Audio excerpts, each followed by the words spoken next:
నిర్మల్ జిల్లా ముధోల్ నియోజకవర్గంలో రాత్రి కురిసిన భారీ వర్షానికి బోరిగాం వర్తుల్ గ్రామం మధ్య వాగు పొంగి పొర్లుతోంది. దీంతో అబ్దుల్లాపూర్తో పాటు లోకేశ్వరం మండలానికి వెళ్లే అన్ని గ్రామాలకు రాకపోకలు నిలిచిపోయాయి. అటుగా వెళ్లే ప్రజలు ఇబ్బందులు ఎదుర్కొంటున్నారు. వంతెన లోతట్టులో ఉన్నందున ప్రతిసారి కురిసిన వర్షానికి రాకపోకలకు అంతరాయం ఏర్పడుతోందని ప్రభుత్వం స్పందించి వంతెన నిర్మాణాన్ని చేపట్టాలని గ్రామస్తులు కోరుతున్నారు.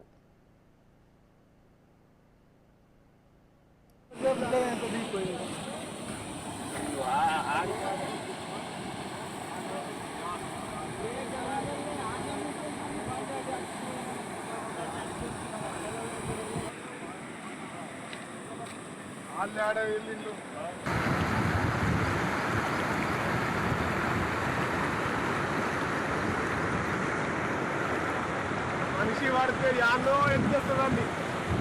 రెండు పోసి అరకపోతుంది అనుకున్నాడు.